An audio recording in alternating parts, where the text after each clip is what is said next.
Senator Anthony Adefuye joins us now from Lagos. Is a close associate of late Oladipo Diya. Thank you for joining us. Thank you. Good evening. Now, I was in primary school when General Diya was governor of Ogun State.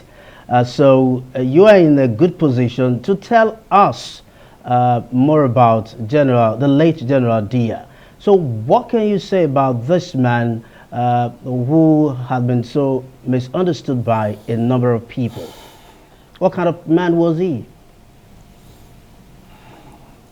Well, first of all, he was an officer and also a gentleman, a man of honor, a man you can trust. If you have general as a friend, you don't have to look too far for another friend. He will stay with you and when he believes in you. If he does not believe in you, he does not believe in you. But when it's with you, it's with you. And nothing can separate you with him. I have been very close to him at the time of June 12 crisis. And he was very sympathetic with the June 12 crisis. But he was misunderstood by so many of us. And they were calling him names and so on and so forth.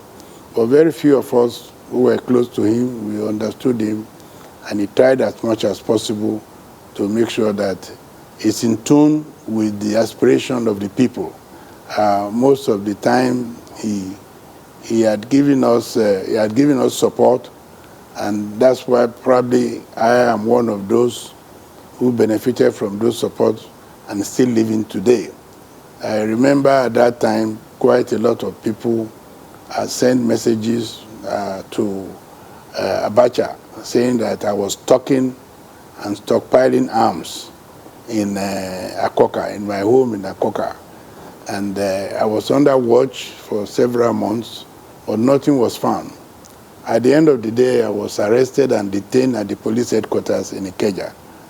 It was General Diya who went to Abacha and pleaded with him that I'm innocent. And at the end of the day, I was released and just won by the then Commissioner of Police in Lagos. Since then, we have remained very close. When I used to go to see him when he was in prison in Yobe.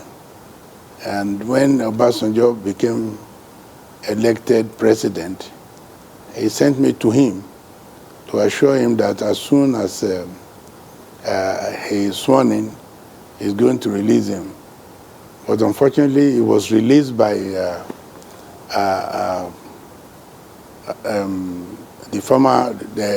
head of state before him, and General Ahigbe.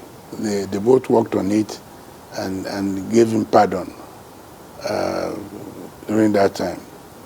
But throughout the time of Obasanjo, he did not restore his titles.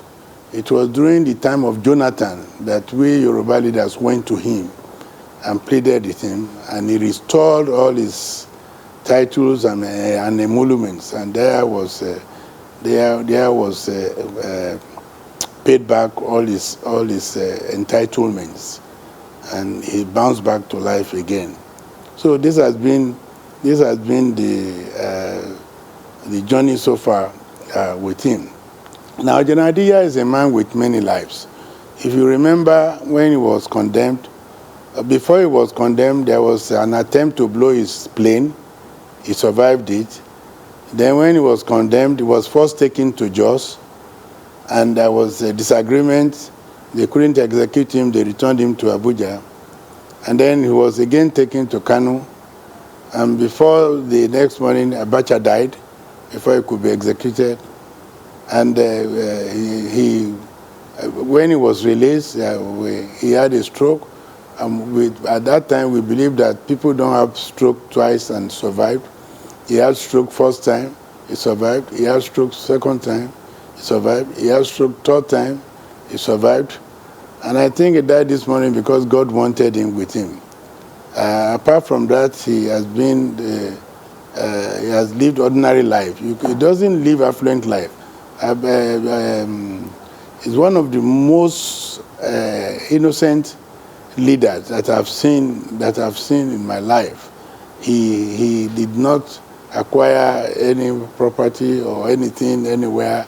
He lived his life as a common man. We go together to practice. He used the minimal security when he's traveling and so on and so forth. He's a man to be respected. He's a man we all respect. He's a family man. That's one thing people don't know about General Diya. He's very, very, very close to his family and to the people in his hometown, Odogbolu. He's always there. We're always there with him at Christmas time, and we're always celebrating with him. A family man, I think indeed. Nigeria has lost. Right. I think Nigeria has lost. Nigeria has lost a gallant leader, a man we should not. We will regret that God has taken from us. These are the type of people we needed to rule Nigeria, but unfortunately, he came in as a soldier, and he departed as a soldier. May God bless his soul. Absolutely, God bless his soul. And you know, since he passed away, we've seen glowing tributes from the #1 citizens to close associates like yourself, really explaining to us the man, Oladipo Diya, who he was and what he stood for. Yes, we do know the story about his incarceration, you know, after he was accused of treason and of course even sentenced to death before he got that pardon that he did. But a lot of people would say after that whole debacle, he went quiet and not a lot have been heard from him since then until maybe, you know, today where we're talking about the fact that he has actually passed on. So I ask you, as a close associate of the late general, as we want to call him here, can you talk to us about the life that he lived after the debacle and away from the public, and the kind of character and what he would want to be remembered for, really, his legacies? Let's marry that together and see as much as we can get as we celebrate the life of course, Lieutenant General Oladipo Diya. Well, General Diya lived a very simple life. In fact, you won't believe he's the #2 man with all those powers and so on and so forth.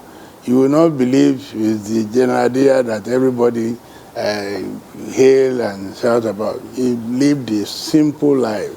He lived like, he didn't live like a general.